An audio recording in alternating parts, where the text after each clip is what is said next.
Good evening, MJ. I feel so small. Good evening, MJ. How are Good you? evening. I am fabulous. How are you?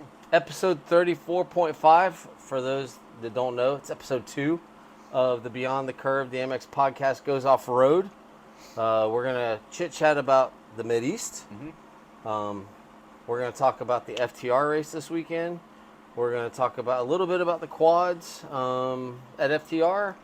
We'll dive into the pros that were at the FTR, and then maybe some silly season stuff, and just because it's kind of, besides FTR, everything else is kind of done for the off-road side. So welcome to the porch.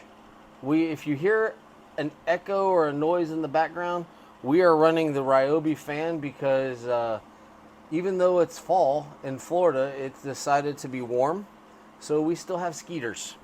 So we're running a little bit of a fan to keep some air blowing, to keep the skeeters passing through. So if you see us swatting stuff, we're not spazzing out, we're killing bugs. But man, you went to North Carolina and had a little fall. How was that? I did. Yeah, it Fall was weather, fun. not fall. Yeah. Oh man, it was. I actually think it was hotter up there than it was down here. Really? Really, yeah. It wasn't too bad humid, and even the temperatures weren't too bad, but the UV was so high that if you were standing in the sun, it just felt like you were getting beat on. But it was really good. Super, super dusty. Well, Super that dusty. went right along with the Yeah. FTR this weekend. So dry time of the year. Tell us about this, because I saw a picture, kind of a GPS plot of the track, and it literally goes around an airstrip. Yeah. So we had a 6.5 mile course out there at the Mideast race this weekend, and it's called the Wilson Airport, is what the airport is called, and it's literally like, I mean, it's in a residential area. Okay. I mean, it's not like you go to some of these FTR races and you're way out in the boonies, or Yeah. even the GNCCs, you're way out in the boonies. It's in a residential area.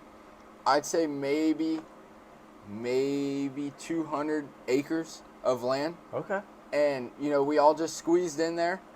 And so if you guys didn't see a track map over the weekend, which I doubt most of you guys did, the airstrip kind of ran down the middle, and it was almost like a horseshoe. We were racing around Okay. the airport, or around the airstrip itself. How many like passes did you have? Because like I imagine that there was a small strip and then kind of a loop back around. How did it work? Yeah, so we did a few passes, but I give extreme props to Mideast. A lot of their tracks are actually like this, not the horseshoe design, but small acreage land that they make work, and they usually make it work extremely, extremely well. So now, granted, half of them work for GNCC, so they have the track building experience, but I give a lot of props to Mideast for making half the stuff they have work, because a lot of it is these small 200, 300 acre properties that they just stuff a race course in there, and it races extremely well. All right. So a few questions on the naive side. What's the soil like? You said it was dusty, but is it sandy dusty or hard packed dusty? What's the track kind of consistency like? Extremely hard packed clay. Okay. Like there was barely any ruts that formed. So you get some square edge California-esque bumps? Yeah, very, very hard packed. And I'm sure most of our viewers are from up north, because that's where the majority of racing is for XC. Well, viewers for this side of the podcast at least. And you guys know that the dust up there is so fine. It's so fine. It just gets in your lungs, gets in the back of your throat. So then when you take a water bottle during the race, it all just sits in your stomach. It's just sitting there sloshing around, giving you an upset stomach and stuff. And compared to dust down here, the dust down here is like grains of sand. Yeah. So yeah, it gets in places, but it's not as fine. And you just kind of got to do it to understand what I'm saying. Which I know you have raced in dusty conditions like that before, so you get it. But it's just the dust up there just like the ground, the dust up there is way different than the dust down here in Florida. Is it the standard red clay, or does it have that mineral in it? Um, South Carolina had some of that, like almost like a quartzy breakup in the clay. Like it's got some shimmery stuff. It was straight clay. Red clay? Straight Okay. clay. Now the Pro Hill, which I hit every lap on this little 250 hybrid, and but one of the laps I got stuck, and it was a pretty decent straight up hill, but it had rocks in it, and for some reason this hill was the only part of the track that had like silt. I guess the clay had gotten so fine that it kind of turned into silt. Yeah. So I had a rider get stuck in front of me, and I lost all my momentum, and it just happened to be on a rock. So in that silt, I was just spinning on the rock. So I will say there was a couple. That was really the one section of the track that had the silty base to it, but a lot of it was that extreme, I mean, almost like concrete packed, which is similar to what the FTR, not the clay, but the FTR race this weekend is on it's old mining property, right? Yeah. And might as well race on this concrete. yeah, I mean, you do not want to hit the ground on that track. No, I have a radiator in the garage from that. That proves that. Yeah. That proves how hard that ground is. How'd you guys, not really results wise, but how was it doing a buddy race? How was it racing the hybrid? How was the weekend kind of being like a show up, like an arrive and drive type rider? Oh man, it was great. It really was. I showed up. I made very minuscule changes to the bike that I wanted to make, and I just went out there and rode. Now, I will say it wasn't set up for me, obviously. Like the flex bars, which I never thought. You know, I'm a I guess classified as an A-level rider now. I never thought I would notice a difference in little minuscule stuff. But man, let me tell you what, I noticed the difference. The flex bars on all of my bikes, and even the flex bars I just got, which thanks you to Fast Company, I just got a new set of flex bars for your dirt bike, actually, that is my dirt bike, sorta, kinda ish, that I ride most of the time. You don't really ride it anymore. But shout out to them, they got me out a set of flex bars. But I run the inner blue and the outer yellow. Well, on this bike, I'm a very soft. I run double red. See, I'm so light that I can't flex them. So it's called the gym. Yeah, and I'm working on it. But it had double reds on the bike. Ooh. And so there was no flex in those bars. It felt like I was running like some pro tapers with the bar across them, and so there was no flex, no give at all. And then there was, with the hybrid, we put it in they put it in a fuel injected YFZ 450 chassis, but the motor is a carbureted motor. So the slide was sticking, so it made the throttle really hard. And I'm going to sound like a really prima donna here, but gosh darn it, my thumb was getting tired, especially going from the, on my 4x4, Can-Am has it's called the fly-by-wire throttle. And it's like a car where it's just an electronic throttle. So you press it, I mean, you could press it with your pinky and barely put any force to it. So going from that back to the cable throttle was definitely a little weird. But all in all, we had a good race. We ended up P5 on the day, but I won't say I'm not going to complain too much, because on a bike that I've never ridden before, that was not set up for me. And then he raced the youth race, the race before. So I think he was out there for about an hour and 15, hour and a half. And which, congratulations to Brian Voigt. He, with that finish, he was able to lock up third in the championship for this year. But yeah, it was all in all a great weekend. I can't wait.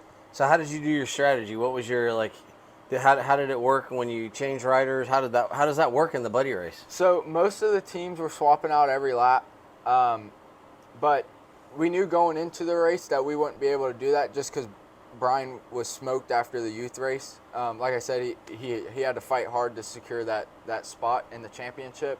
So he ended up going right back out, and he raced the first 2 laps, and then I finished it off. Now, mind you, Hunter Hart, who won the overall this weekend, did 8 laps. Whew. So we only ended up doing 6. Just due the track was so small, and obviously we're definitely not going as fast as Hunter. But if this puts it into perspective, how fast Hunter was going this weekend, he lapped up to 6th overall. Oh, wow. 6th overall he lapped up to in a race that had 100 and something people in it. I mean, that's just unbelievable speed by Hunter. And talking about this weekend's race, Harrison Lindsay, who is he's a college A rider, came out with the whole shot and led, I think, the first 2 laps on Hunter, and he ended up getting P2 on the day, but kind of stayed pretty close with Hunter with the big money race. I mean, Hunter was able to come out, win $2,000. Harrison got $1,500. I mean, can't complain when you're showing up and just showing up and riding your quad. Not bad, but I'm glad you guys had fun, and it's a good way to kind of wrap up the National Regional Series.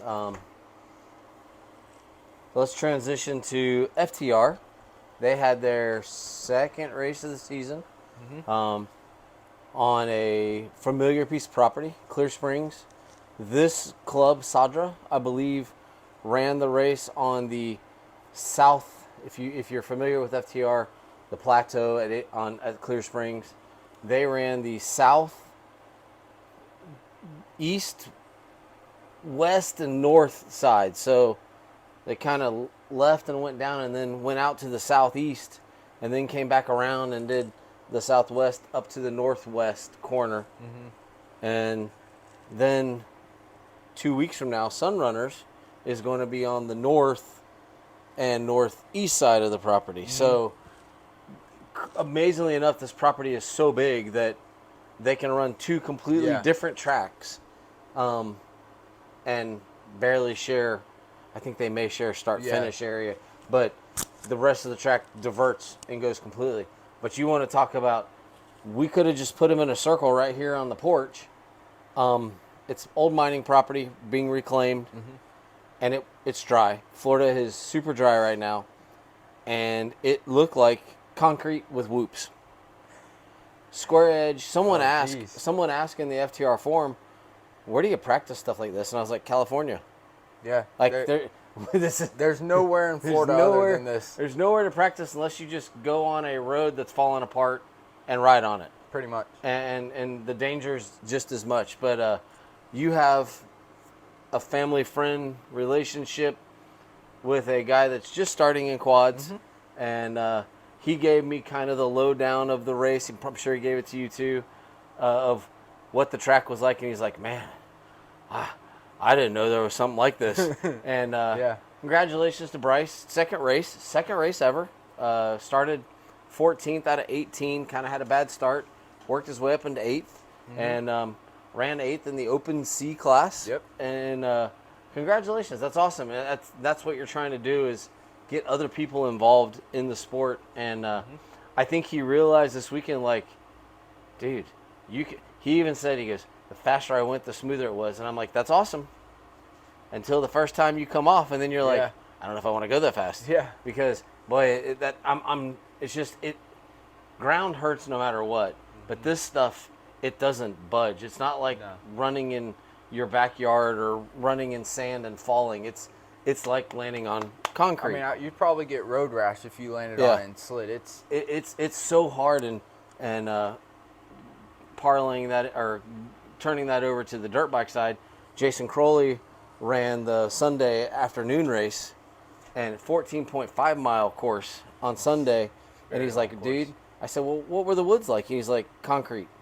We did have some sand, and they had whoops. So there was like 3 sections of sand, and it was all whooped out, or it was concrete with square edge bumps. And I'm sure, now I wasn't down there, obviously I was at the Mid-East, but I'm sure the concrete fields were wide open. Yeah. So you're having to go that speed, or else you're not competitive. And this is a question I have. I am not a dust rider. I will tell you straight up, if I do not get a good start and I go off into the first corner and it's dusty, I'm like, all right, let's just see how this plays out. And there are guys that will just baja through in the dust. I can't see in front of me. I don't know if their vision's better, if they don't care, if their insurance is better. What's it like on the quad side? Because on the bike side, if I can't see, and I've talked to multiple riders who I deem fairly good, and they're all like, nah, man, I just cruise.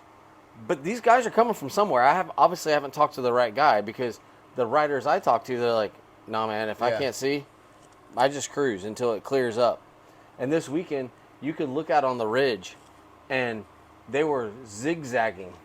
Like, I saw guys going this way, and then guys going this way, and I'm like, wait, how are they all? But they were zigzagging down on the ridges, and all you could see was dust. You could see, like, it looked like Dakar, and you're looking out and like, oh, that's a bike. Oh, look at the shadow of that guy. And then, wait, they're coming the same direction, but they really weren't. But it was so dusty, you could not distinguish. You couldn't tell. So, is it the same way on quads with the dust? In my opinion, which it may be counterintuitive what I'm about to say, because you guys have more people than us. But if it's just single track, times what you have by 2, because there's 2 wheels spinning up dirt, not just the one. Yeah. Now, like I said, it might be counterintuitive because you have more people in your race.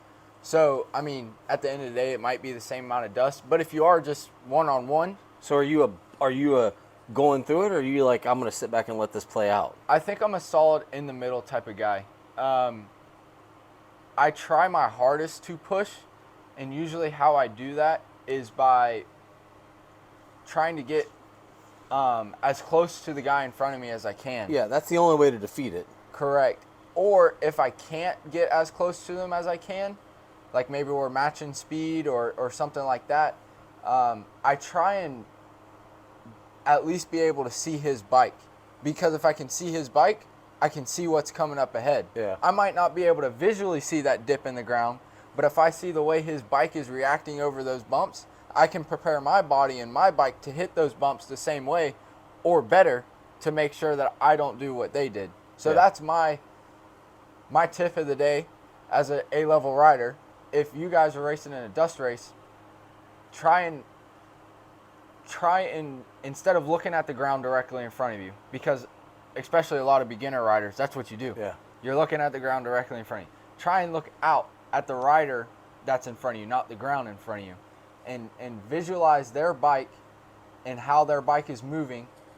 And you can, if you do it long enough and you get good at it, you can literally tell exactly what's about to come up without even seeing it, because you're able to see what their bike's doing.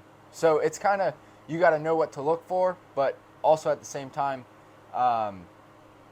you can learn how to do it. It's not like you're born with it or you're not born. And the only caveat I'll give you to all that, because I've done it, when you do that tactic, when they blow a corner, you have also blown that same corner. That is absolutely correct. And when they stop, you're hitting them, because they missed a corner, and guess what? You were following that bike, and all of a sudden you're like, oh shit, okay, well, we all missed it. Now how do we get out of here? Because you don't know where the corner is because you can't see anything. So after you saying that, Beyond the Curve, the MX podcast is not liable for any injuries that you sustain by doing any of the tactics we talk about on the show.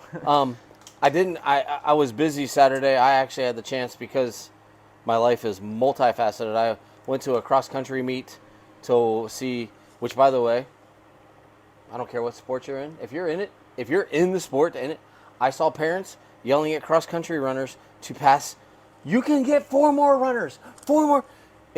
I've been to the Indy 500, and the crowd looked like I was at the Indy 500 for a cross-country meet. It was a state championship, and then I had the opportunity to go to Dade City and watch motocross Saturday night. So I did not get the opportunity to go to Bartow to watch the quads, and I didn't know if there were any big names or any big stories from the quad race on Saturday, or if it was kind of a lull weekend. It was just standard FTR guys. It was just a standard FTR guys. Brandon won by minutes. He ended up switching to the 450 this weekend now that GNCC is done, so he's back to training on the 450. He won by, like I said, minutes. Probably more fun on that course, honestly, just because you could slide a little bit. I would think so. FTR, in my opinion, is 15,000 times better on a 450 compared to the 4x4. but I can understand why he races the 4x4 when Yeah. we're in season. But Hunter is down here in Florida, but like I said earlier in the podcast, he was at the money race in Mid-East because that is his livelihood. You know, and he's gotta make his money where he needs to make his money. So that's where he was at. So on the quad side, it was just a standard weekend. But I know on the dirt bike side there was one big name guy that was. There was actually two big name guys. Oh, two big name guys. So Jack Chambers came home. Mm-hmm. For those that don't know, especially on Jack Chambers started as an FTR kid. Mm-hmm. He and Jesse Ansley and there was another kid that they used to battle it out together. And his dad was really good. I can't remember his name, but I apologize. And there were three of them that were different ages somewhat, but they were like, when you used to go watch Saturday races, you were like, dude, these kids are so good. These kids are crazy fast. Yeah. And Jack transitioned to motocross, supercross. Struggled a little bit, had some rides, did some things, got the opportunity to go race MXGP this year. Mm-hmm. How cool is that? I don't know the contract, don't really care. How cool is it that you get to go travel the world and race your dirt bike? Fantastic. On top of that, he got to represent Puerto Rico in the Motocross of the Nations. Mm-hmm. How cool is that? He's from Auburndale. He is as local can get. Yeah, what, 45 minutes? Yeah, and he is racing all over the world representing Puerto Rico, a territory of the United States, or I don't even know if it's not a territory. I don't even know what they're called anymore. It's something. Something. And he came home, and he's going to be doing some off-road training to get ready for MXGPs, which is funny. We were all laughing at the race because there are some of the MXGP tracks that probably are about the same feel. If you listen to podcasts that cover MXGP, some of their tracks are about as rough as the track was this weekend. Also, Justin Starling, who did the GNCC. I totally forgot about Justin. At Ironman. He finished, 14th, 15th or something like that in the GNCC. This weekend, he only finished 7th at the FTR race. I don't know if he got a bad start. I'm not sure. He told point blank my suspension was not set up for this track. Now, question, was that AA or overall? AA. AA. I don't know. He finished 7th because I will get into that in a second. Okay. But Jack, here's the difference. Jack would come through. He was wheeling. There was a section at the end that came through a cattle gate, which, by the way, the cattle were trying to cross the road, which was awesome because guys would come around the corner and cows would jump and buck and kick and guys would keep coming. And then there was like this little, almost like a single, but like a roller. Mm-hmm. And then it just dropped off, and it was the standard finish where you go under the bridge. Yeah. That is getting eaten up so bad. Jack was wheeling through it. The lowest RPMs, he's running, and it's like ball flying. Garrett Edmiston, who's like 40-something now, was the guy in FTR and had some national success in GNCC. He's like, whoa! And Jack's like, whoa. Jack was leading by a minute, led by a couple minutes. He was always over a minute. He is riding so smooth. And I'm guessing the time in Europe, because they have Saturday practice, qualifying, Sunday morning warm-up, then the two motos, they're getting so much seat time. And the tracks over there are prepped completely different than our pro motocross tracks. Mm-hmm. So he came home, he hops on a bike. He hasn't raced an off-road race in I don't know how long. Yeah, years. And he looked smooth. Jesse Ansley was not there because Jesse was doing a money race. At Mid-East, yep. Mid-East. He was there. So he wasn't there this weekend.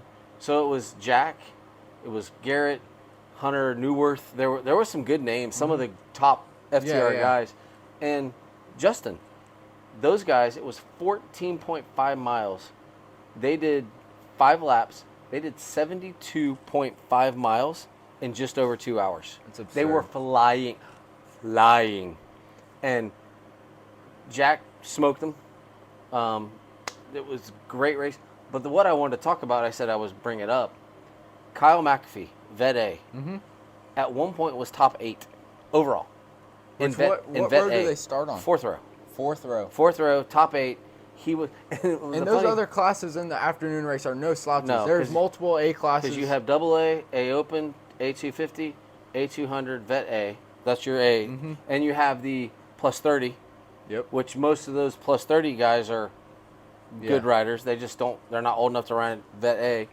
So there's like 5 A classes. Mm-hmm. There was a kid on a 200 that was running top 10 for a while in the A200 class, and which typically they're on 125s. Yeah. He was on a Yamaha, and he was flying too, but he was screaming. He was not riding low in the RPM range. But I just thought it was cool watching Jack run so low in the RPMs and moving out, because you hear most guys like on 250, you got to rev it out. He was just grinding it out, like just, and he had his European gear on. Yeah. I was like, dude, this is so cool. Like, and that's got to be a tactic learned over there, and from motocross and supercross, because what do they always talk about? You know, Hayden Deegan, he's always revving it out. He's always revving out. So when he comes by, he's revving it out. Usually on the broadcast, they're saying something like, well, you know, when you, and then they compare him to another rider, like, let's go Christian Craig, who rides very low RPMs. Well, in that low RPMs, you're freeing up the entire chassis. Your suspension's working more freely. You're doing all that, you're freeing everything up. So, in reality, that's where you need to be. Is the low RPM. It sounded awesome. He looked good. I will tell you, there were guys coming through. I will say, FTR, congratulations. I love the new scoring setup. They have the full time. It's full 2 hours now. Checker flag goes out at 2 hours. If you came through at the white flag and there was 1 minute left, dude, you got 30 minutes or 35. Yeah. Keep on going. You're going to run 2:35 and whatever it is. Mm-hmm. But you get credit for that, and it's up to you if you decide, hey man, I'm willing to push another lap. Yeah. My buddy Jason, he did not have he did not have his best weekend. He only finished 10th this weekend. He's a perennial top 5 guy. Yeah. But in his class was Kyle McAfee, who's running top 8 overall. There's a wide variety of Vet A guys, and Jason point blank told me, he's like, dude, it was rough. It was rough. And track's always beat. And he loves a good rough track. Mm-hmm. Like the first Bartow race with the mud, he was happy as could be. He was happy as, he's like, dude, that was brutal. So I take it as it is. Like, he's straightforward. He's a pain in the ass, but he's straightforward. Yeah. And he was like, dude, that was nasty. I finished. I'm happy. He wasn't happy with his finish, but he was happy to finish. Yeah, to finish. And but no, it was good. And I'll tell you, some of the C classes, what I was going to get to is, there were guys coming through in 38th and 40th in different C classes. Mm-hmm. So the lines in the afternoon race, we're not missing people. Yeah. When there's 40 in a class on a 1 o'clock race, there's a lot of people out there. So good crowd, great crowd. Sadra did an awesome job. They had the Pee Wee track, had some like enduro cross sections in it. Oh yeah, so like Saturday, they do the Pee Wees and the Pee Wee quads. They had enduro cross sections and they had a staging area. So instead of that melee of everybody, they had everybody in staging. Nice. So congratulations FTR for continuing to. We fuss and we complain, but when you do something well, we have to give you props. Yeah. The start line this weekend was 280 feet wide. Okay. So that's almost a football field. Mm-hmm. That's a pretty damn wide start line. Absolutely. I think the beginner class on Saturday had 55 people in it. I'm glad I didn't do my doubleheader I planned on. So FTR is doing well. The motorcycle world, Dade City Saturday night, man, I won't say full gates because that would be a lie, but big gates. Yeah. Good classes. I got home at 1:20 Saturday night or Sunday morning because there was racing on top of the costume contest and the pumpkin run. But the off-road world right now, if you're up north and you have some vacation time, come on down, do a race. Bartow next week, 2 weeks from now again. Yep. It's going to be, it will not be concrete. It is more of a sandy. I love the other side of the property. It's more, it may be dusty, but it's going to be more sandy. Oh, it's going to be dusty. It's Florida. And unless we get some rain, sandy. I saw some of the grass track sections they've cut. It's gonna be fun. A lot of the course is gonna be through the pines, through that back field section in the pit and all that kind of stuff. But so that diversification of property. Yeah. So yeah, there's another one, and then November. I don't know where they go, and then obviously there's one in December. So if you're on vacation, check the FTR schedule because bring your bikes, come race. They have a one-day membership. You can come. You won't get points, but it doesn't matter. Come enjoy. You can race in the Florida sunshine. Yeah. And I'm not always the hugest proponent of FTR, but man, it is. Michelle and I went to the race on Sunday, and we just walked around. There are people everywhere. Like, I mean, everywhere. packed. Yeah. Packed. And it's just fun. Like, dude, what a great way to spend a weekend. Yeah. I mean, Dade City was the Even same if you're way. not racing. Yeah. Just showing up and hanging out. And that's all I did. I did it for 2 straight days. Yeah. I hung out at races. So, but no, any bench racing stuff, I know that we crowned a champion in GNCCs, and we're in the heat of FTR. Have you heard of any rider changes, equipment changes? I mean, on the quad side, there's really not much equipment to change. No. But is anybody retiring? Anybody moving up? Anybody moving on? So on the quad side, it hasn't been publicly released yet, and I don't know any more information than the majority of people out there. But there's rumors in the pits of Polaris coming back for 2024 For 4x4s. Oh, Now, that, like I said, it hasn't been released yet. So who knows if it's going to actually happen or not. I sure hope it does. because that puts another brand. Because on that puts another brand back on the market. Which would be funny that the 4x4 side would have more brands than the sport than side. the sport quad Yeah. side. But hey, maybe it'll strike up something in Honda like, hey, another brand's getting back into it. Maybe or even Suzuki or even KTM or Kawasaki. I know their quads kind of failed earlier than Honda's, but so that's probably the biggest news when it comes to quad stuff is that Polaris might possibly be coming back. Would they come back with just support, or would they come back with a factory effort? What's the talk? I sure hope it's a factory effort. Okay. The talk I'm hearing is that it might be maybe a little bit of both, but they're not coming straight from people I know at Polaris, so I can't confirm or deny that. And I guess now as media, we're supposed to be covering this stuff, so maybe I should do a little bit more research before I come on the podcast. But Well, since that has 4 wheels, you have to dive into that. yeah. Now on the 2-wheel side, our good Aussie buddy Josh Strang, who just won the Ironman GNCC this past weekend, without a ride for 2024. Really? No ride for 2024. So Kawasaki did not renew his deal. So is Kawasaki still going to continue? Kawasaki is still continuing. Because they have Grant Baylor. They have right? Grant Baylor. Yeah. Who are they going to grab somebody else? So Liam Draper. I know the name. Yeah. What's really funny is there's also. Excuse me, Liam Draper. I lied. Liam Draper is Yamaha. He just won the XC2 title. Okay. What's his name? Which is funny because there's a Liam that's battling for a Formula One ride right now too. Oh, is there? Yeah. While you talk, I guess DeLong is still going to be with Husqvarna. Correct. Because he's been with Husqvarna since like 2014. I did not long know time. that. Yeah, I didn't long know time. that either until recently. And because I listened to, actually, I'm 2.5 months behind on my podcast, but he was a guest on Vital MX's podcast back in August, and he was talking about his relationship with Husqvarna, and they're required to ride 2 series, so he does NEPG and GNCC, and he's like 22 races a year, 21 races. That's a lot of racing, especially when they're 5 and 3 hour races. Like they're not. Yeah. It's not like he's, and I'm not critiquing because I love the sport. He's not doing a Supercross. He's doing a 3 hour race on a Sunday, and then driving to Ohio the next week to do a 5 hour race in an enduro, and it's like, dude, they do that back-to-back weekends sometimes. So he's also talking how he trains most of the time on motocross. I know a lot of the bike, like I was just listening to Josh Strang's podcast with Steve Mathis.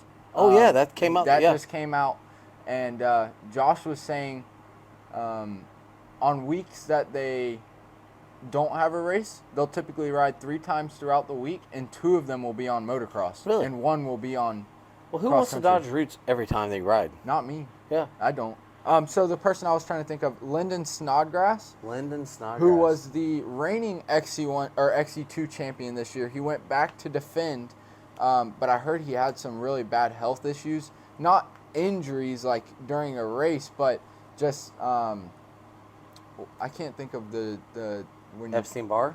I think it was something along the lines Mono? of Epstein-Barr. One of those? It was something like it wiped him out for almost the whole season, pretty much. So he's moving up to XC1. Obviously, he took his year to defend. He failed, unfortunately, due to health issues. So he is now moving up to XC1. So I believe he is taking Josh Strang's spot. That's that's going to be sad because Josh has been a stalwart. Golly, how long has Josh been a part of GACC? A long time. So in talking in the Steve Mathis podcast, he said he is coming back no matter what next year. Oh, really? He is going, if he does not secure a ride, which all the teams are full, so I don't really know where he'd be able to secure one at unless somebody just opens their doors up. I got a 250 FX. Yeah, he said he's coming full privateer effort next year if he cannot. Hey, Fuzzy, you want to go GNCC racing next year? Yeah, now you got another sponsor. Yeah. Which, talking about sponsored riders, I know this is the XC side of the podcast, but I'm going to say ours because I think I'm a part of Beyond the Curve now. Our sponsored rider, Rylan, did the Dade City race this weekend. Yeah, that was funny. He got Dade City. We said he got Supercross. He came out tentative. He's in the midst of some training. I'm actually going up to hang out with him on Friday. He's doing some testing at UF and their sports science stuff. And I'm going to do a video with him up there. And he came to ride, smiling the whole time, had a great time. Dade City it's a local race. Mm-hmm. There are guys that own Dade City. Yeah. And Caleb Groves, one of the guys we mentor, he's a future MX rider. He rides for Future MX. We kind of mentor him. We have no affiliation with him. We just mentor him. Derek, much more than I. Yeah. Rylan had a great shot out of the gate and then backed out too quick. And I think got shuffled back to 5th at the first moto. And second moto, we told him, like, dude, you got to stay on the gas.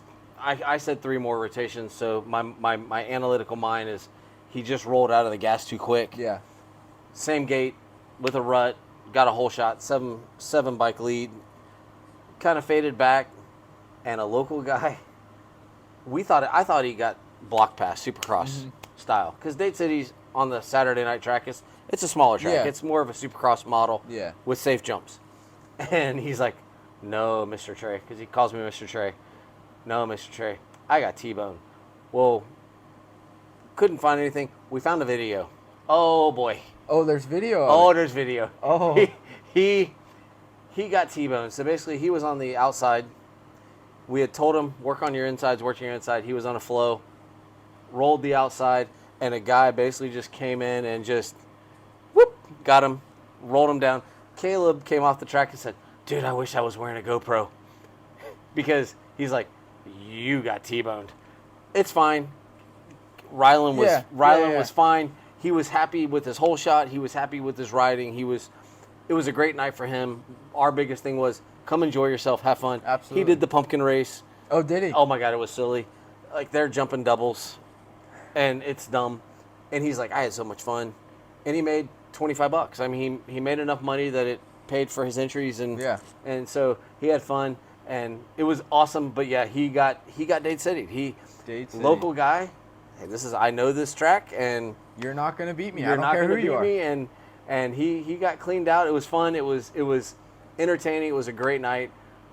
I love the fact that he was fine. Like he was like, dude, I should have protected my insides. Yeah. Like he knew, he knows Detroit, and I told him, if you pull that shit in Detroit, I'm gonna yell at you. Yeah, absolutely. Like I'm gonna yell at you.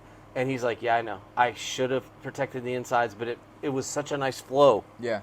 And that's because they're jumping, and they're just basically jumping, accelerating, rolling the berm. Oh, I see. Yep. And if he just would have cut inside, he could have still cleared the next table, But he was like, dude, it was so nice. It was just, Yeah. it was solid, yeah. And he got, the video is awesome because you see him get hit, and he goes, "Brrr," just down the berm, just down the berm. And he got up and he pressed, and he did good. So, fun night. He's safe. He's fine. Both bikes are still in good shape.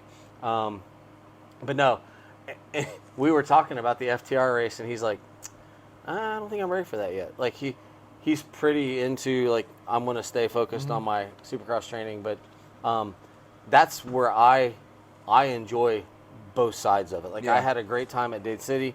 I had just as much fun walking around at the FTR race on Sunday. So for me, being at all of them, and I don't care. I'm not gonna lie. I'm gonna be very honest. I'm not the biggest quad guy because it's not my thing. But when they're racing, I'm there and I'm watching and I'm in it.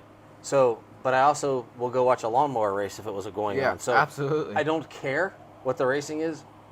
I'm a race fan, and this weekend it happened to be human power, dirt bikes on a motocross track, and then dirt bikes on concrete on Sunday. So it was just fun, but that's where we're going to cover all of this stuff. And I didn't get a chance to meet Justin Starling, but I've reached out to him on Twitter and some social media stuff because I'm just happy. Like, hey man, thank you for coming out and participating. He gets, honestly, for those guys, for a Supercross, he's a top 100 rider in the U.S. on Supercross. Yeah.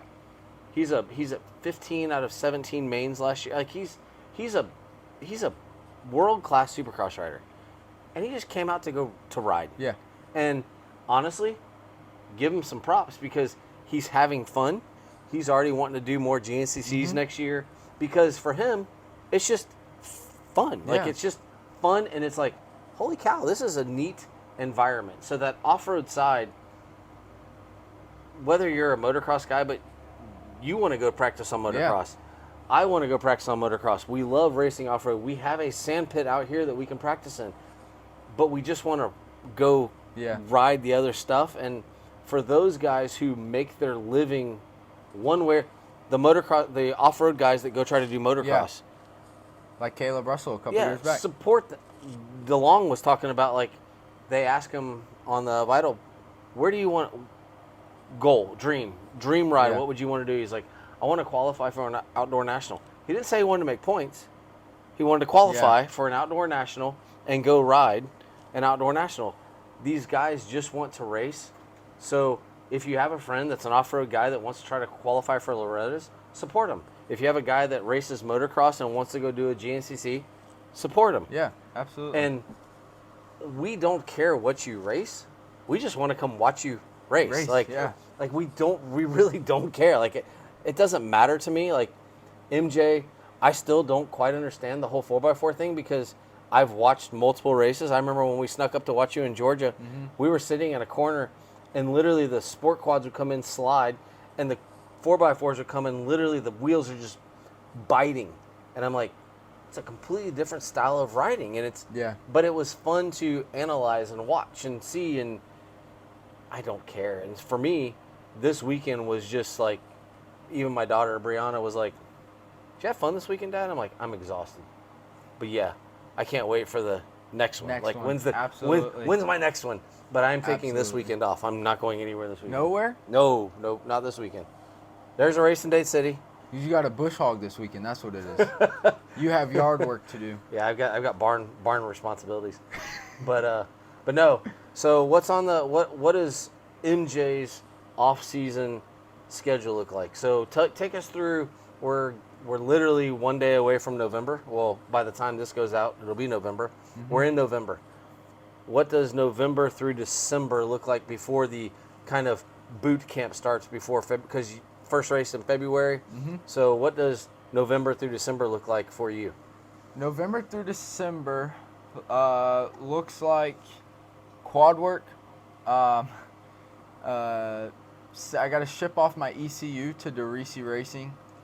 We've been battling ever since we came back from summer break. We've been battling an issue where the bike will just randomly shut off. Boom! It just it almost cost me the win at the Buckwheat earlier this year. because it shut off and we timed it on my GoPro. It wouldn't start for about another 30 to 45 seconds in between there. It just didn't start. So we've been battling that. We've changed parts. We've checked all the connections. We've done all that. So if anybody's listening to the podcast that is a Can-Am tech or just is very knowledgeable about the machines and you've ran into this, we've gone to the point where we've checked the fuel for water to see if there's water in the fuel. We've done everything that we can think of. So we're going to ship off the ECU to DeRisi, have them go through it, flash it back to stock, then reflash it with a race tune on it, just to make sure the tune's all good with it. Like I said, I got my flex bars in today. I think you just spoke Portuguese to me, but it's okay. I'm not that technical. Just for all you that don't know me, I hop on a bike and I ride it. I don't understand anything. You basically have a factory program that you pay for. Yes. Kind of like me next year. Yes. I hop on this bike, ride it, because I don't understand most of it. So I'm going to I'm actually going to go up to, he doesn't know this yet, but oh my goodness gracious, I have just brain farted. The suspension shop that I'm going to. No. Oh, keep talking and it'll hit me later on. But I'm going to go actually try to, my buddies have tried to help me understand my suspension. I don't get it. I just ride. You're talking right now about what you're doing to your bike, and I'm like, cool. Unplug, plug, like, neat. Just hop on, hit the button, let's go. So, Power band, Billy Edmondson. Okay. And yep. He has been on my other podcast, and he's helped some professional riders undisclosed. He's also helped some professional riders disclosed, and he has a shop in Tavares. And I just want to go. I want to walk in because they have an open shop. You can go up there. It's in Tavares. Oh, that's cool. You can walk up, and I want to go sit with him and say, explain to me, naive old man, what this means when it kicks. Draw it out with crayons if you have to. Explain to me so I can understand, because I have friends that say, well, what do you feel? Well, I don't know what I feel. I just ride. Yeah. Well, what happens here? So for you to be talking about, we have to flash this, we have to flash that, I'm like, cool, that is gibberish to me, but you have an understanding of it, your dad has an understanding of it, but most importantly, the people that you're surrounding yourself with have the understanding. Yeah. Because I will tell you, it's nice to have the understanding, but it's also nice to hop on and have the confidence that it's just going to work. Yeah, absolutely. So keep going. So you're flashing back to stock, flashing back to race, making sure it's good. How do the steps go after that? So after that, we'll put it back on the bike, and the issue with this problem that we're having is it's extremely, extremely, extremely intermittent. It didn't happen to me at the FTR, the first FTR of the season, but it happened to me at GNCC.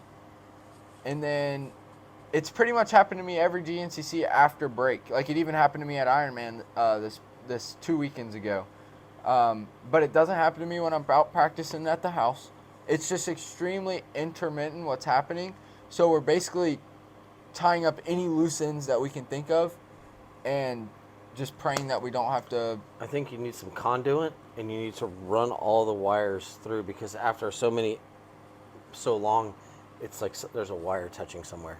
Has to be. I'm going with that. I'm going with that you've got a wire that gets hot. And later on, maybe like episode 10 or 15, we'll figure it out. We'll figure it out. But I'm going with that. I'm going with rewrap all the wires. There's a wire grounding somewhere. Yes, because if it's not happening when you're out here, but you don't go for over 30 minutes, out and an here. FTR race is only an hour and 15, and your races are 2, so when's it happening? Yeah, it varies. Typically, it's towards the end of the race, I will say. There you go. So maybe I just need to do like a 3-hour-long moto out here in the, for lack of better words, the hellhole out here. We can go ride with all the people on Sunday. Oh, yeah. And just ride with them. Go on the train tracks and ride out For those that don't know, we live out in the middle of nowhere, and on Sunday, the people that make all of us off-road racers look bad come ride their side-by-sides, quads, and dirt bikes down the railroad tracks, the easement, and they start and they ride all day, and they ride from one city to another city, and they turn around, and at dark they go home. And I always laugh because I'm like, they're the reason that we racers get in trouble. Get a bad name. And we ride on our own property. We never leave our property. We trailer our bikes everywhere when we go ride, and we are not the reason that there's a bad name. It's the people that are riding on other people's property, because for some reason people haven't figured out that there's no property that's publicly owned in this area. Yeah. Everything is privately owned. So when you're riding on someone's property. Yeah. But that being said, if you really want to test it, an endurance test, you should just go ride with them. Yeah. They don't get in trouble, so you could hop in and ride with them. Get in trouble. But you would look weird because you wear a helmet and gear. Yeah, they do not do that. No. Sunglasses maybe, and maybe a hat. Yeah. But and flip-flops or Crocs. But, well, I hope you get that figured out. So training-wise, what does it look like for you? Is it just riding? Is there cardio? What is you're moving up to the A class, so you saw what that looked like at the Ironman. What do you have to shift for your program and go ahead and put in order as you prepare for next season? I'm really going to try and start pushing this cross-training thing that I talked about last podcast. Like I got the set of flex bars for the dirt bike to help aid in the cross-training, and I'm just going to really try and push that this off-season. Probably a little bit of off-the-bike cardio, whether that's running, e-bike rides, road bike rides, or just regular mountain bike rides. That will be in play as well. I don't really do any strength training, obviously. If you're watching the video form of this podcast, you will see that very clearly. It's okay. But I still love you. But yeah, November and December, not much going on. There's that, like you spoke about earlier in the podcast, there's the one FTR race in November. Then there's another one in December. However, I'm going to have to miss it due to the GNCC banquet. I'll be up in West Virginia for that one. That's worth it. Yeah, I think so. Yeah. And yeah, just a lot of bike work. Hopefully doing some cross training, getting home from work. That's the nice thing about the dirt bike is it is a heck of a lot quieter than the 4x4 is. So I can maybe sneak home after work and hopefully be riding by 5:30, 5:45. And if I lug it around like it's a 4-stroke, then I hopefully won't get in trouble with get called out on Facebook anymore, and that has happened in the past.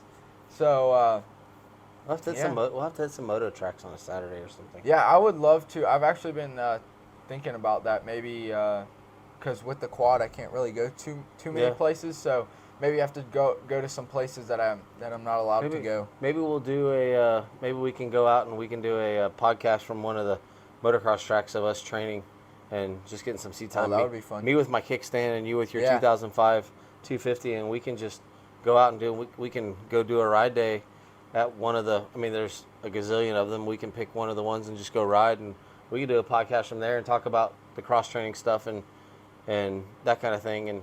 And maybe we can do a little crossover event and convince Ryland to come out and ride with us, and he can join us on the XC side of the podcast.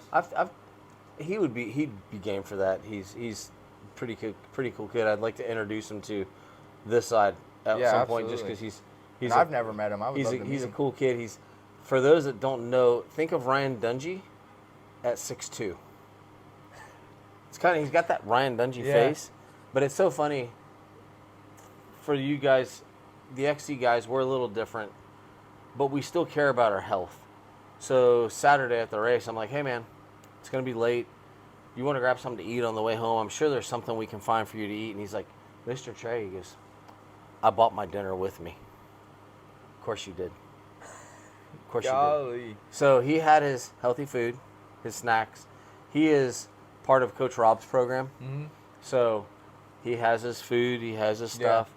So I talked to him, and I'm going to meet with him in Gainesville on Friday. I'm going to drive up Friday morning and meet with him. And I said, hey, man, we're going to be done. You're going to be done pretty quick. It's not a long test. We're doing some VO2 max stuff and some different things. And I was like, you want to grab some lunch and we can just sit and talk? Oh, yeah. Let me search the restaurants to see if there's something that we can eat. As it's apparent I don't care what I eat. When I'm with him, I eat really healthy. So we're in a college town, so there's a lot of options. Yeah, absolutely. So he texted me today.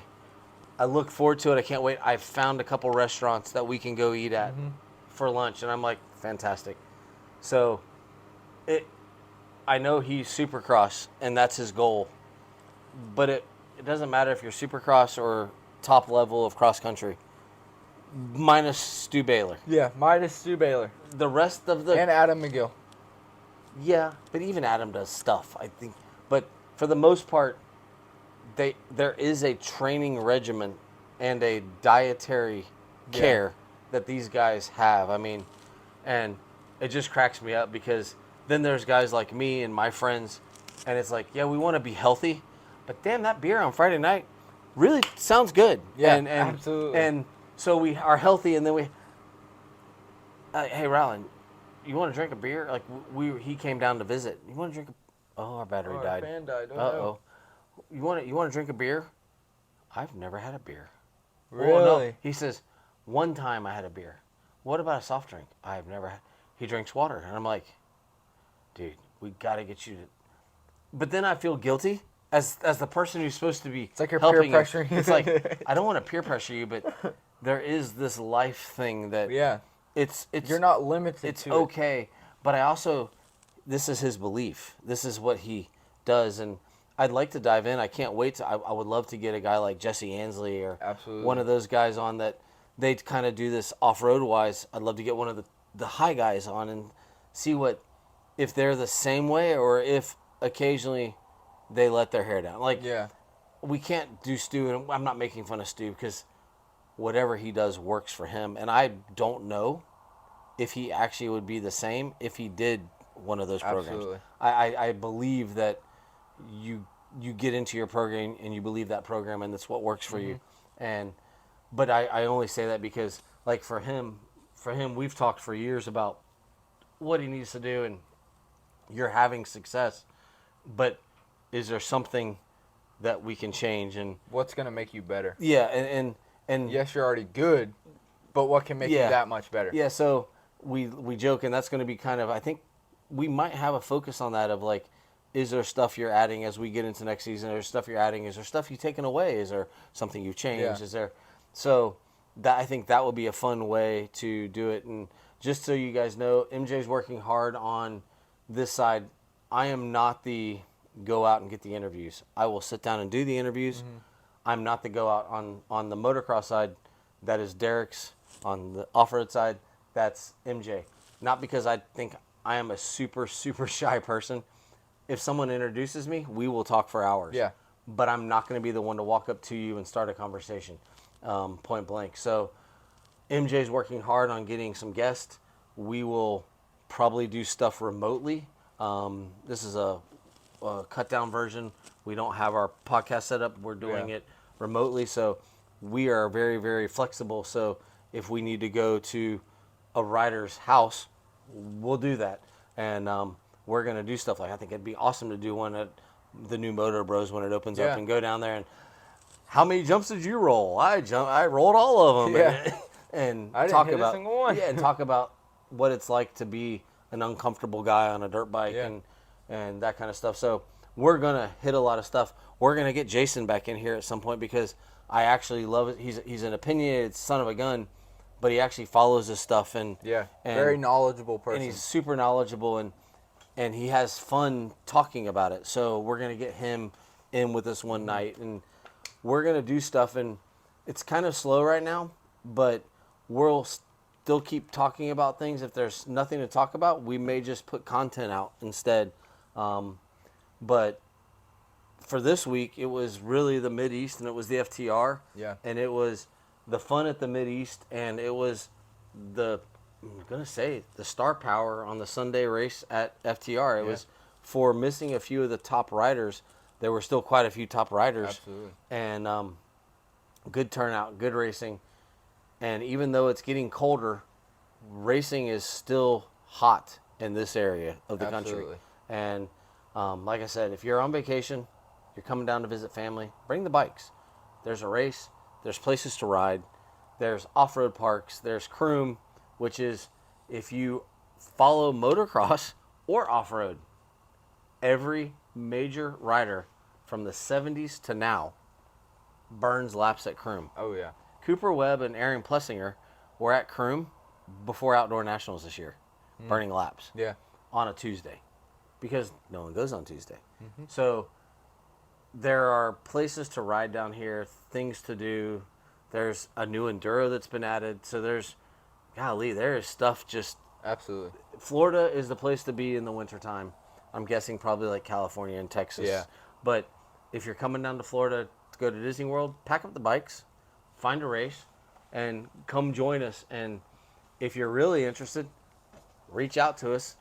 We'll do a pod with you. And we don't care. Like, we really don't Absolutely. care. But anything you want to add before we wrap it up? I don't think so. Nothing too crazy. And if, like he was talking about with the interviews, if there's anybody that you guys specifically want us to try and get on an interview, Be realistic. yeah, because we are small. I don't know the numbers. I don't have access to the numbers, but I'm sure we are not the biggest off-road podcast or MX podcast out there. So, In Spanish, they're Paquito. muy poquito or just poquito? We'll say muy Paquito. Muy poquito. Muy So we're poquito. muy poquito in the podcast realm. So be realistic. Yes, we have our sources and our contacts, but, do I think we can get Stu Baylor on the podcast? Not as of now. No. So, be realistic in who you want and who you ask about. Of course, everybody wants the top guys, but if there's an amateur that you guys want us to shout, like Nick DeFeo or JoJo Cunningham on the dirt bike side, or somebody on the quad side, like I think Grayson Eller would be a great interview. He's an XC2 quad rider for Phoenix Racing. His dad actually owns Phoenix Racing, the team. Well, that'd be cool. I'd like So- to talk about Phoenix Racing. That would be a That'd be great cool. interview. And I've also seen his dad also get on a podcast as well. So maybe we could get the two of them to come on one day. Does that So mean we have to go to North Carolina, though? Is that where they're based out of? Where are they based out of? North Carolina. That's a good I trip. mean, if you're down, I'm down. I'm good. We'll do it. we'll get out there. But yeah, I think that's all I have. Okay. So, Well, as always, that's MJ Adonis. Who are your sponsors? You have to get smoother at this. so yeah, I have my weeklies because I You have so many. You have to. Spread yeah, them out. I'm not used to the podium. As a kid, I never really got the opportunity to thank my sponsors. So here's my weekly. As of now, it's J Parts. Anything really 4x4 on the Polaris or Can-Am side. I know they do a little bit for sports quads, but mostly for 4x4s. The slack in your Can-Am steering, from that bushing, the stem, and the pitman arm bushing. They sell a kit. All in, you're about $850, I think, but that comes with a brand new stem, brand new pitman arm, and both bushings. It's going to eliminate your slack, and you're not going to have to replace those bushings. I got new bushings at the beginning of this year. Haven't had to replace them all season, and that's multiple GNCC races, multiple FTRs, Mid-East races. So clearly the best product on the market and way better than stock, along with their tie rods and ball joints. As you know, at the Georgia race, I had an OEM tie rod fail on me. Yes. Well, after that, we upgraded J Parts. Haven't had an issue since. So, another one, as you can see on my hat, ignore my long hair, we have the Voigt family. They own TMS, Traffic Management Solutions. They are a huge sponsor that has recently come on board this season, really over the summer. We've been friends for a while now, but really over the summer they've come on board with the program, and really excited things coming for 2023 or 2024, excuse 24, me. yeah.